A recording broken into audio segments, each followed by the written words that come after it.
안녕하세요. 오늘도 골목 책방 문 열었습니다. 군 시절에 제 보직은 장군 운전병이었어요. 장군님의 일정에 따라 운전을 마치고 나면 대기 시간이 참 많았습니다. 시간 죽이는 것도 하루 이틀이지 일주일이 지나고 나서부턴 의미 없이 보내기가 싫더라고요. 군대에서 혼자 할 수 있는 일을 한번 찾아보기로 했어요. 그러다 보니까 재미있고 혼자 할 수 있고 군대 안에서 할 수 있는 건 책밖에 없었습니다. 독서 말이죠. 다행히 제가 속해 있던 부대에는 진중문고의 책이 가득했어요. 관심 가는 책들을 열심히 골라 읽었습니다.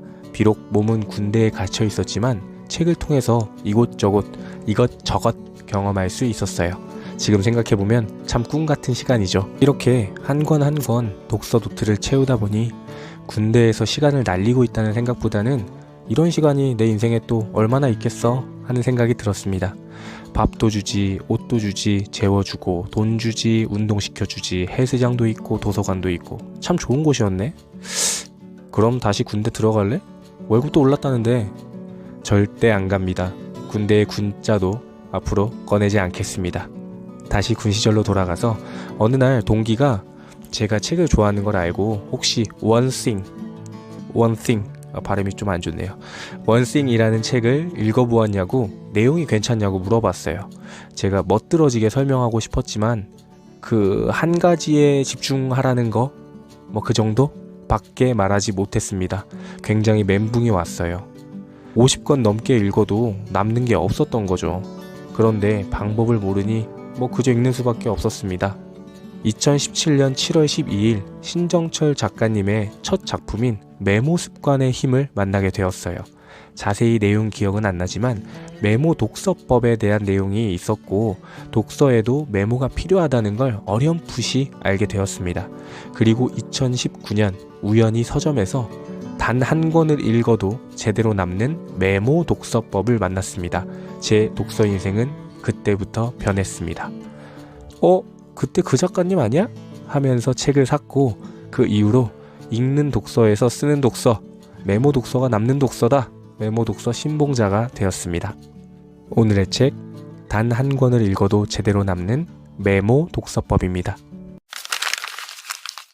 이 책은 메모 독서법에 대해 A부터 Z까지 소개하고 있습니다.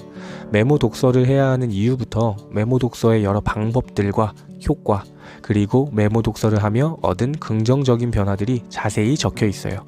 이 책을 쓰신 신정철 작가님 역시도 처음엔 책을 그저 소비했다고 고백하고 있습니다.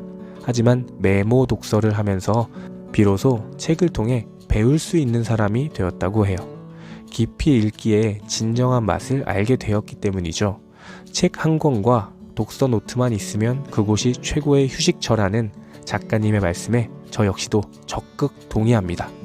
신정철 작가님의 친절한 안내를 발판 삼아 진정한 독서, 남는 독서인 메모 독서법에 모두가 빠져보기 바랍니다. 책 속에서 인상 깊었던 부분을 나눠보겠습니다. 과거에 저는 책을 그저 소비했습니다. 저에게 책이란 가끔 필요에 의해 만나지만 금방 잊어버리고 마는 일시적 만남에 불과했습니다. 그러다 보니 제 인생에 별다른 흔적을 남기지 못했죠. 메모 독서를 하면서 저는 비로소 책을 통해 배울 수 있는 사람이 되었습니다. 독서 노트에 꾹꾹 눌러서 쓴 문장들이 제 마음속에 새겨져 삶의 방향을 조금씩 틀었습니다. 책을 읽고 삶에서 실천하는 경우가 늘면서 독서가 제 삶에 끼치는 영향력이 점점 커졌습니다. 맞아요. 저도 그저 책을 소비하기만 하는 그런 사람이었는데 이제 메모 독서를 하다 보니까 책에 있는 내용을 좀 더 생각해보고 그리고 책에 궁금한 걸 질문해보고 답을 찾아가는 과정을 통해서 생각을 확장시키고 발전시킬 수 있었어요. 그리고 생산을 하고 싶다는 그런 욕구까지 생기게 되었죠. 두 번째, 책 한 권에는 수천 일의 시간이 압축되어 있다고 볼 수 있습니다. 책 한 권을 읽기 위해 10시간 정도만 투자하면 저자가 책을 쓰기 위해 쓴 수천 일의 시간을 얻을 수 있는 것이죠. 시간의 투자 이익률을 계산하면 1000배가 넘을 것입니다. 이것이 바로 책이 가져다주는 시간의 레버리지 효과입니다. 책을 많이 읽는 사람은 그렇지 않은 사람보다 인생에서 훨씬 더 많은 시간을 갖게 됩니다.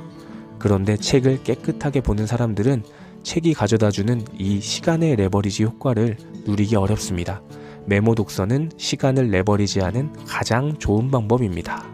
기가 막히네요. 책을 쓸 때 얼마나 작가님들께서 고민하시고 연구하시고 쓰셨겠어요. 저희는 그저 그 시간을 맛있게 음미하면 되는 것이죠. 셋째, 독서 노트에 쓰면 좋은 7가지. 읽은 날짜와 책 제목, 저자, 책의 중요 문장 옮겨 적기, 필사라고도 하죠. 필사한 문장에 대한 내 생각 적기, 책을 읽으며 떠오른 질문 적기, 책의 핵심 내용 요약 정리하기, 책을 읽고 얻은 것과 깨달은 것 적기, 마지막으로 실천 항목 적기. 꼭 다 쓰지 않더라도 첫 번째 것과 두 번째는 꼭 하는 게 좋다고 작가님께서 말했습니다. 자세한 내용은 메모 독서법 출판사 위즈덤 하우스 블로그를 참고하길 바라고요. 더 자세히 알고 싶은 분은 메모 독서법 책을 통해서 확인하시면 좋겠습니다. 1년에 몇 권, 한 달에 몇 권 이렇게 읽는 양을 목표로 잡다 보니 쓰는 독서는 시간 효율 면에서 좋지 않다고 생각했어요.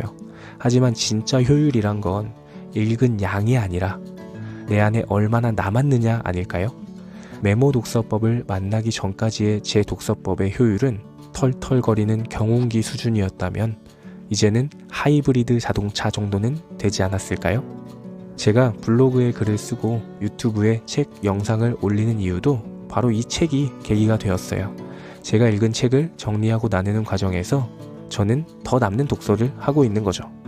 제가 자세히 설명하지 못했지만 이 책에는 어떤 노트를 쓰면 좋을지, 그리고 밑줄을 어떻게 치는지, 마인드맵을 활용하는 방법, 그리고 메모 독서를 통해 글을 쓰는 방법, 또 세세한 예시들까지 담겨 있습니다.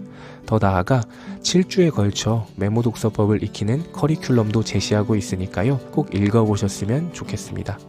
17년에 처음 책으로 만난 작가님을 최근에는 강연회에 참석해서 얼굴을 배웠고 이제는 독서 모임에서도 함께 이야기를 나눌 예정입니다.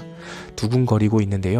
저처럼 이 책이 감명 깊게 다가온다면 성장판이라는 독서 커뮤니티에 와서 독서 능력을 더욱더 성장시키기를 조심스럽게 제안해 봅니다. 성장판의 주소는 설명란에 올려두도록 하겠습니다. 방송 끝! 오늘 방송도 들어주셔서 정말 감사합니다. 항상 좋은 이야기로 보답하겠습니다. 구독과 좋아요 부탁드립니다.